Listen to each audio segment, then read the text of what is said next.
Good morning students. बच्चों, हम लोग कारक पढ़ चुके थे और मैंने आपको विकारी शब्द पढ़ाए थे। विकारी शब्द में मैंने बताया था कि संज्ञा, सर्वनाम, विशेषण और क्रिया, ये चारों हमारे क्या होते हैं? विकारी शब्द होते हैं, जिनमें लिंग, वचन, कारक आदि के आधार पर क्या हो जाता है? परिवर्तन हो जाता है। तो संज्ञा, सर्वनाम और विशेषण तो हम पढ़ चुके हैं। आज हम क्रिया के बारे में पढ़ेंगे, जिसको इंग्लिश में क्या बोला जाता है? वर्ब। देखिए, नाम से ही पता चल रहा है, क्रिया यानी काम। क्रिया का शाब्दिक अर्थ क्या है? काम। जैसे देखिए, आपको यहाँ पर एग्जाम्पल दिखाई दे रहे हैं। किसान हल चलाता है, या राम पुस्तक पढ़ेगा, शिवा पौधा लगाता है, या जैसे नदी में पानी बह रहा है। तो देखिए, चलाना, पढ़ना, पौधा लगाना, पानी का बहना, ये सब क्या है? काम है। ये क्या है? क्रिया है। क्या है? क्रिया है कि कोई भी ना कोई काम कर रहे हैं। जैसे किसान हल चलाता है, तो यहाँ पर किसान क्या कर रहा है? हल चला रहा है, काम कर रहा है। कौन सा काम कर रहा है? हल चलाने का। या राम पुस्तक पढ़ेगा, तो राम क्या काम कर रहा है? पढ़ने का। शिवा पौधा लगाता है, तो शिवा जो है वो क्या काम कर रहा है? पौधा लगाने का काम कर रहा है। तो जब भी किसी काम के होने का बोध हो रहा है जिस शब्द से, तो वो क्या कहलाते हैं? क्रिया कहलाती है। यानी जिस शब्द या शब्द समूह से किसी काम के होने या करने का बोध होता है, वह क्या कहलाती है? क्रिया कहलाती है। ठीक है? यानी जिस शब्द से किसी काम के करने का बोध हो या होने का बोध हो, क्रिया कहलाती है।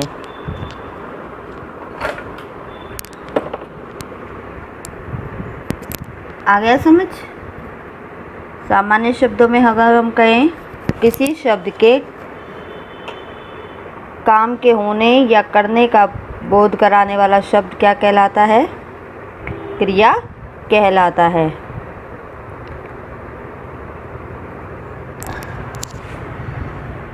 अब क्रिया का जो मूल रूप होता है वो क्या होता है? धातु होता है। क्रिया का मूल रूप क्या होता है? धातु होता है। जैसे लिख, पढ़, गा, जा, ये सब क्या हैं? ये क्रिया के मूल रूप हैं। या सो, खा, पी, ये सभी क्रिया के मूल रूप यानी धातु कहलाती है। और क्रिया का जो सामान्य रूप, मूल रूप धातु और ना प्रत्यय के योग से बनता है। यानी जब हम किसी मूल धातु में क्या कर दें? ना प्रत्यय का प्रयोग करते हैं, तो वो है क्रिया का सामान्य रूप बन जाता है। जैसे लिख में हमने ना प्रत्यय लगाया, क्या बन गया? लिखना। जा धातु में ना प्रत्यय लगाया, जाना। पढ़ में ना लगाया, पढ़ना। गा में ना लगाया, गाना। ऐसे ही खाना, सोना, पहनना, खेलना, ये सभी क्या है? ना प्रत्यय के योग से बनी है। प्रत्यय क्या होता है? पहले तो यही पता होना चाहिए। तो प्रत्यय यानी वे शब्दांश जो शब्द के अंत में लगकर अर्थ में परिवर्तन कर देते हैं, क्या कहलाते हैं? प्रत्यय कहलाते हैं। ठीक है? तो ना प्रत्यय लगाकर हमने धातु से क्या बना दी? क्रिया बना दी। आ गया समझ? इसके बाद देखते हैं सबसे पहले हम क्रिया के भेद। तो देखो, क्रिया के भेद कई आधारों पर किए गए हैं। कर्म के आधार पर, व्युत्पत्ति के आधार पर, या प्रयोग के आधार पर। ठीक है? काल के आधार पर भी इसे बांटा गया है। तो हम सबसे पहले पढ़ेंगे कर्म के आधार पर क्रिया के भेद। कर्म के आधार पर क्रिया के दो भेद किए गए हैं, अकर्मक क्रिया और सकर्मक क्रिया।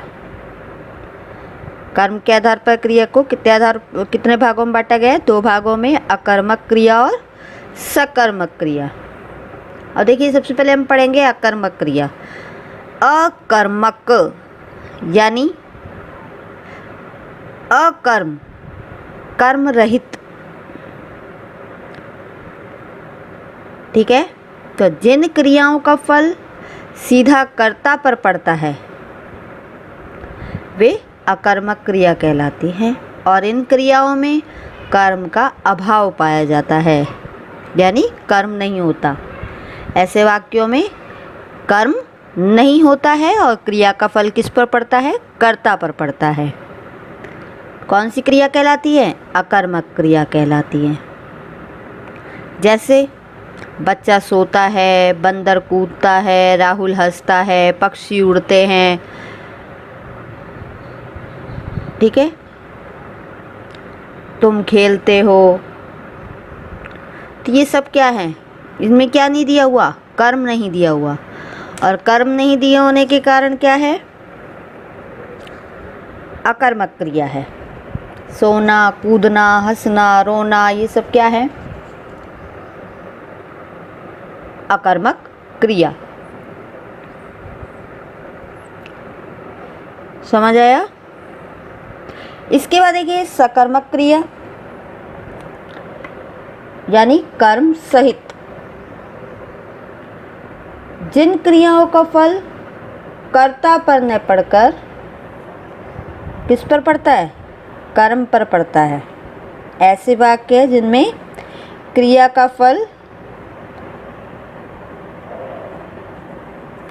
किस पर पड़ता है? कर्म पर पड़ता है, सकर्मक क्रिया कहलाती है। और इन क्रियाओं में कर्म का होना आवश्यक होता है, तभी तो वो सकर्मक क्रिया कहलाएगी। कर्म दिया होगा और क्रिया का फल कर्ता पर न पड़कर किस पर पड़ेगा? कर्म पर पड़ेगा। ठीक है,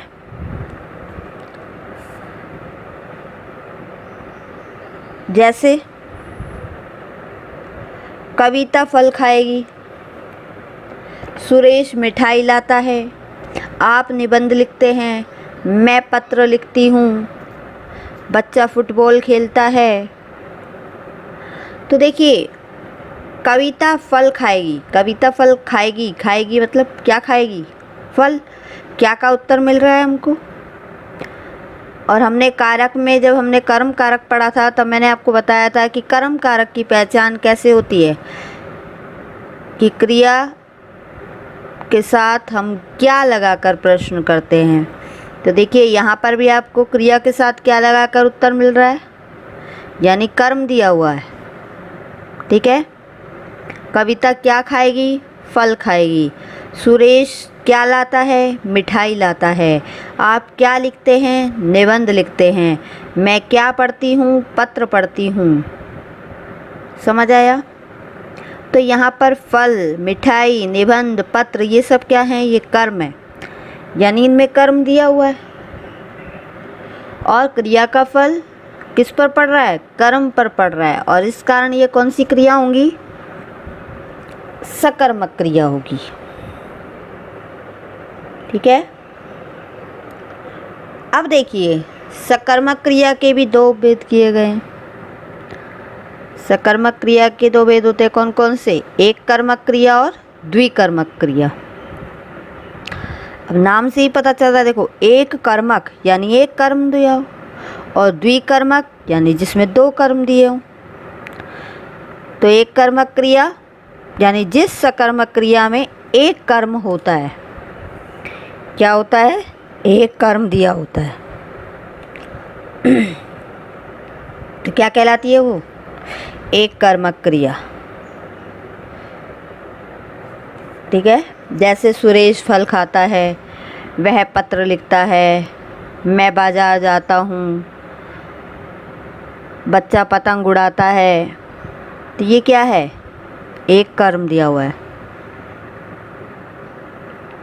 और द्विकर्मक क्रिया में क्या होता है? द्विकर्मक यानी दो कर्म दिए होते हैं। तो जिस सकर्मक क्रिया में क्या होते हैं? दो कर्म होते हैं, द्विकर्मक क्रिया कहलाती है। जैसे राजा ने अपराधी को दंड दिया। अब यहाँ क्रिया क्या हो रही है? देना। क्या दिया? दंड दिया। अब देखिए क्या दिया, तो क्या का उत्तर जिससे मिल रहा है वो तो हो गई हमारी कौन सी क्रिया? मुख्य क्रिया, सॉरी मुख्य कर्म हो गया। वो तो हमारा क्या हो गया? मुख्य कर्म हुआ। और जिसके साथ को लग रहा है, यहाँ देखिए अपराधी को, तो ये क्या है? गौण कर्म है। द्विकर्मक क्रिया में क्या होंगे? दो कर्म होंगे, मुख्य कर्म और गौण कर्म। ठीक है, तो जिसमें क्या का उत्तर मिल जाए तो वो क्या होता है? मुख्य कर्म होगा, जो कि क्या होगा? क्रिया से ठीक पहले होगा। द्विकर्मक क्रिया में जो क्रिया से ठीक पहले कर्म आएगा वो कौन सा कर्म होगा? मुख्य कर्म होगा। और अधिकांशतः इसमें क्या से उत्तर मिल जाएगा। और यहाँ पर ये ध्यान रखना है, इसके साथ विभक्ति चिन्ह नहीं लगा होता। ठीक है, और अप्राणीवाचक भी होगा, यानी निर्जीव होगा। और मुख्य कर्म से पूर्व यानी पहले क्या आएगा? गौण कर्म आएगा। और इसके साथ हमेशा विभक्ति चिन्ह आएगा, और यह प्राणीवाचक होगा। अंतर समझ आया आपको? द्विकर्मक क्रिया में दो कर्म होंगे, गौण कर्म और मुख्य कर्म। गौण कर्म और मुख्य कर्म। गौण कर्म अप्राणीवाचक यानी नॉन लिविंग थिंग, निर्जीव होगा। और मुख्य जो क्रिया है हमारी वाक्य की, उससे तुरंत पहले आएगा, वो कौन सा कर्म होगा? मुख्य कर्म होगा। और इसके साथ विभक्ति चिन्ह नहीं लगा होता। ठीक है, और मुख्य कर्म से पहले जो लगा होगा वह गौण कर्म होगा। और गौण कर्म के साथ हमेशा विभक्ति चिन्ह का प्रयोग होता है, और यह प्राणीवाचक होगा यानी लिविंग थिंग होगा। समझ आ गया? जैसे सीता ने गीता को रुपए दिए। सीता ने गीता को रुपए दिए। अब यहाँ पर क्रिया क्या हो रही है? देना। रुपए। अब देखिए रुपए जो है वो क्या है? अप्राणीवाचक है, निर्जीव है, तो वो क्या हो गया? मुख्य कर्म। और रुपए के साथ क्या नहीं लग रहा? देखिए विभक्ति चिन्ह नहीं लग रहा। किसको दिए? गीता को दिए। तो गीता क्या है यहाँ पर? गौण कर्म। ठीक है, और गीता के साथ क्या लग रहा है? को लग रहा है, विभक्ति चिन्ह लग रहा है। समझ आया? राजा ने अपराधी को दंड दिया, तो यहाँ पर देखिए दंड के साथ को नहीं लग रहा, अपराधी के साथ लग रहा है। तो दंड मुख्य कर्म हो गया और अपराधी गौण कर्म हो गया। तो हमने कारक पढ़े थे। कारक में देखिए संप्रदान कारक में जब हमने को का प्रयोग किया था, को विभक्ति चिन्ह का प्रयोग किया था, तो यहाँ देखिए जो अपराधी है या गीता है ये क्या है? संप्रदान कारक है एक तरह से। और दंड रुपए ये क्या है? कर्म कारक है। तो जो कर्म कारक का एग्जाम्पल है यानी वो मुख्य कर्म है, और संप्रदान का जो शब्द है वह क्या है? संप्रदान कारक का शब्द गौण कर्म है। सामान्य शब्दों में हम इसे ऐसे समझ सकते हैं। ठीक है, गौण कर्म कौन से कारक का होगा? संप्रदान कारक का। और मुख्य कर्म कर्म कारक का। तो क्रिया कर्म के आधार पर क्रिया के कितने भेद हुए? दो भेद हुए। अकर्मक क्रिया और सकर्मक क्रिया। अकर्मक क्रिया जिसमें कर्म नहीं दिया होता और क्रिया का फल किस पर पड़ता है, कर्ता पर पड़ता है। सकर्मक क्रिया में कर्म दिया होता है, क्रिया का फल किस पर पड़ता है, कर्म पर पड़ता है। सकर्मक क्रिया के दो भेद, एक कर्मक और द्विकर्मक क्रिया। एक कर्मक में एक कर्म दिया होगा, द्विकर्मक में दो कर्म दिए होंगे, एक मुख्य कर्म एक गौण कर्म। ठीक है, अब आगे देखिए व्युत्पत्ति के आधार पर क्रिया के भेद। व्युत्पत्ति के आधार पर क्रिया के दो भेद है। कौन कौन सी? मूल क्रिया और यौगिक क्रिया। मूल क्रिया यानी वह क्रिया जो किसी दूसरे शब्द से ना बनी हो। वह क्रिया जो किसी दूसरे शब्द से न बनी हो, यानी जो हमने अभी सामान्य क्रिया बनाई थी, मूल धातु में हमने ना प्रत्यय लगाया तो क्या बन गई, वो मूल क्रिया बन गई। जैसे पढ़ना, खाना, सोना, चलना, करना, बैठना, ये हमारी क्या है, मूल क्रिया है। ठीक है। यौगिक क्रिया, जो क्रिया किसी अन्य शब्दों के योग से बनती है, जैसे चलाना, खिलाना, रंगाना, जा गिरा, पढ़ता रहा, तो ऐसे अन्य शब्द लगते हैं। मूल क्रिया में सिर्फ ना प्रत्यय लगेगा, जबकि यौगिक क्रिया में हम अन्य प्रत्यय लगा देते हैं या और दूसरा शब्द लगा देते हैं तो वो संयुक्त क्रिया बन गई, या वो संज्ञा लगाई साथ में तो नाम धातु क्रिया बन गई। तो इस प्रकार जो योग बन के बनी, जुड़ने से बनी, वो क्या कहलाएंगी, यौगिक क्रिया। समझ आ गया? तो व्युत्पत्ति के आधार पर भी क्रिया के कितने भेद हो गए, दो भेद हो गए, मूल क्रिया और यौगिक क्रिया।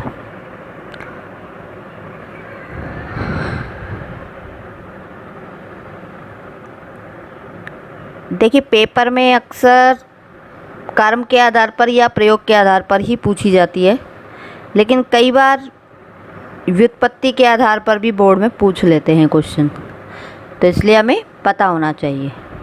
अधिकांशतः वैसे कर्म और प्रयोग के आधार पर पूछा जाता है,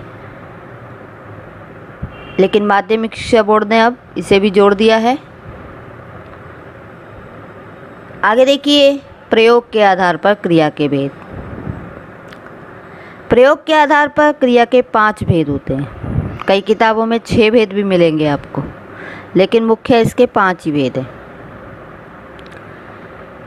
सामान्य या सरल क्रिया, संयुक्त क्रिया, नाम धातु क्रिया, प्रेरणार्थक क्रिया और पूर्वकालिक क्रिया। और कई किताबों में आपको देखिए इसके 6 भेद मिलेंगे, जिसमें कृदंत क्रिया और जोड़ दिया जाता है। ठीक है, तो सबसे पहले हम जानते हैं सरल क्रिया। सरल क्रिया या सामान्य क्रिया क्या है। ठीक है, तो वे क्रिया जो वाक्य में एक ही दी होती है, सामान्य रूप से कोई बात कही जाती है, काम किया जाता है, तो वाक्य में जब एक क्रिया होगी तो वो क्या कहलाएगी, सरल क्रिया या सामान्य क्रिया। जैसे मोहन विद्यालय जाता है, दिनेश दूध पीता है, पक्षी उड़ता है, मैं बाजार जाता हूँ, वह हंसता है, तुम खेलते हो। अब यहाँ ज़रूरी नहीं है आपकी अकर्मक है या सकर्मक है, ठीक है, बस क्रिया एक होगी, चाहे वो अकर्मक हो और चाहे वो सकर्मक हो। तो वे वाक्य जिसमें क्रिया एक होती है सरल क्रिया या सामान्य क्रिया कहलाती है। इसके बाद देखिए संयुक्त क्रिया। संयुक्त यानी जुड़ी हुई। ठीक है, जब 2 या 2 से अधिक क्रियाओं का एक साथ प्रयोग होता है तो वो कौन सी क्रिया होंगी, संयुक्त क्रिया होंगी। ठीक है, जब 2 या 2 से अधिक क्रिया मिलकर क्या करती हैं, एक पूर्ण क्रिया बनाती हैं, तो संयुक्त क्रिया कहलाती है। जैसे कविता रामायण पढ़ने जा रही है, अब पढ़ने जा रही है, तो 2 से अधिक क्रियाएं हो गई, पढ़ना, जाना, रहना। ठीक है। दुष्यंत खाना खा चुका है, तो खा चुका है। चला जाएगा। कहाँ जा रहे हो, तो जा रहे हो, चला जाएगा। तो इस तरह की क्रियाएं कौन सी होंगी? संयुक्त क्रिया होगी। ठीक है। इसके बाद देखिए नाम धातु क्रिया। नाम धातु क्रिया में क्या होता है? संज्ञा, सर्वनाम या विशेषण के योग से बनने वाले क्रियापद नाम धातु क्रियापद कहलाते हैं। जैसे हाथ से बना है हथियाना। अब हाथ क्या है? संज्ञा है, और इससे क्या बन गई? नाम धातु क्रिया बन गई, संज्ञा से बनी है हथियाना। जैसे चोर महिला से पर्स हथियाकर भाग गया, तो हथियाकर। ठीक है। अपनाना, अब ये किससे बनी है? अपना शब्द से बनी है, और अपना क्या है? सर्वनाम है। ठीक है। अपना क्या है? सर्वनाम है। शर्माना, शर्म से बना है, शर्माना। नरम, नरमाना। गरम, गरमाना।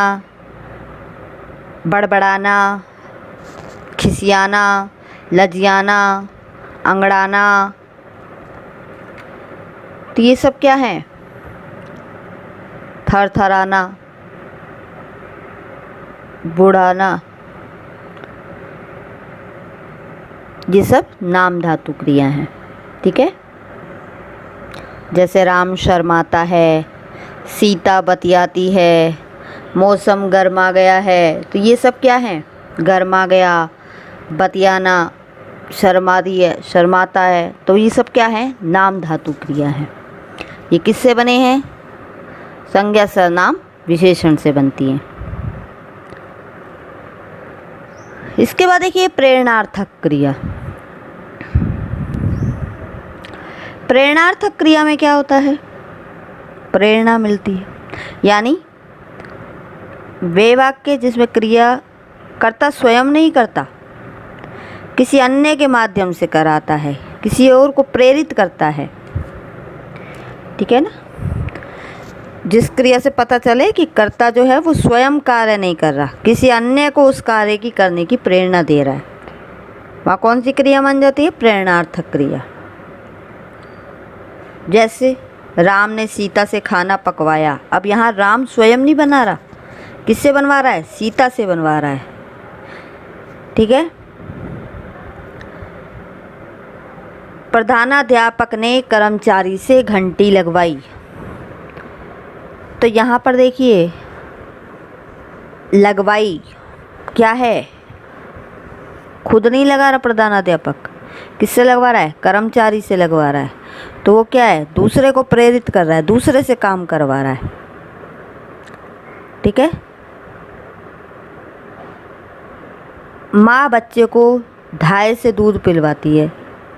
अब माया बच्चे को खुद दूध नहीं पिलवा रही, धाय माँ से पिलवा रही है, यानी दासी से पिलवा रही है। तो ये क्या हो गई? प्रेरणार्थक क्रिया। समझ आया? कर्ता क्या नहीं करता? स्वयं काम नहीं करता, दूसरे से करवाता है। अब प्रेरणार्थक क्रिया में भी क्या होता है? प्रथम प्रेरणार्थक और द्वितीय प्रेरणार्थक दो होते हैं। यानी प्रथम प्रेरणार्थक में क्या होता है? वह स्वयं शामिल होकर काम करने की प्रेरणा देता है। जैसे अध्यापक बच्चों को पढ़ाता है, तो यहाँ पर दूसरों को काम करने की प्रेरणा दे रहा है, खुद काम करके प्रेरित कर रहा है वो। और द्वितीय प्रेरणार्थक में खुद काम नहीं करता, दूसरे से करवाता है। समझ आया? पढ़ा रहा है, खिला रहा है, सुला रहा है। तो यहाँ पर ये भी प्रेरणार्थक ही होंगी, खिलवाना, पढ़वाना, सुलवाना, बनवाना, ये भी प्रेरणार्थक है। तो ये द्वितीयक प्रेरणार्थक हो गए, और खिलाना पिलाना ये क्या हो गए, प्रथम प्रेरणार्थक हो गए। अंतर समझ आ गया। प्रथम प्रेरणार्थक में क्या होता है, कर्ता खुद काम करके दूसरों को प्रेरित करता है। अध्यापक बच्चों को पढ़ाता है, तो यहाँ पर अध्यापक जो है वो पढ़ा रहा है, खुद काम कर रहा है और बच्चों को प्रेरित कर रहा है। माँ बच्चे को दूध पिलाती है, तो यहाँ पर देखिए माँ स्वयं काम कर रही है पिलाने का। माली पौधे लगाता है, ठीक है। राधा बच्चों को नृत्य सिखाती है, तो वह प्रेरित कर रहे हैं। जबकि द्वितीयक प्रेरणार्थक में क्या होता है, खुद काम नहीं करता दूसरे से करवाता है। थानेदार सिपाही से चोर को पिटवा रहा है, तो पिटवा रहा है, खुद नहीं पीट रहा, ठीक है। अगला देखिए पूर्वकालिक क्रिया। पूर्वकालिक क्रिया में क्या होता है, मुख्य क्रिया से पूर्व आने वाली क्रिया पूर्वकालिक क्रिया कहलाती है। यानी इस वाक्य में भी दो क्रिया होंगी, जैसे संयुक्त वाक्य में दो क्रिया थी लेकिन वो एक साथ जुड़ी हुई थी, यहाँ पर भी दो क्रिया होंगी लेकिन मुख्य क्रिया से पहले संपूर्ण होने वाली क्रिया। जैसे बच्चा रो रो कर सो गया, तो सोने से पहले उसने कौन सा काम किया, रोने का। रो रो कर। सुरेश खेलकर पढ़ने लगा, तो खेलकर पढ़ने लगा, तो वो क्या हो गया, पहले काम कौन सा किया, खेलने का। मोहन को देखकर सोहन चला गया, तो सोहन ने पहले क्या काम किया, मोहन को देखने का, तो वो क्या है, पूर्वकालिक क्रिया है। ठीक है। पुलिस को देखते ही चोर 9-2-11 हो गए, तो पुलिस को देखकर चोर 9-2-11 हो गए, तो देखकर पहले कौन सा काम किया, देखने का, ठीक है। तो ये क्या हो गई, पूर्वकालिक क्रिया। मैं खाना खाकर आया था, तो ये भी क्या है, खाकर, पढ़कर, सोकर, देखकर, ये सब क्रिया क्या है, पूर्वकालिक क्रिया। अधिकांश टेंस में क्या लग रहा होता है, कर प्रत्यय लगता है। समझ आ गया।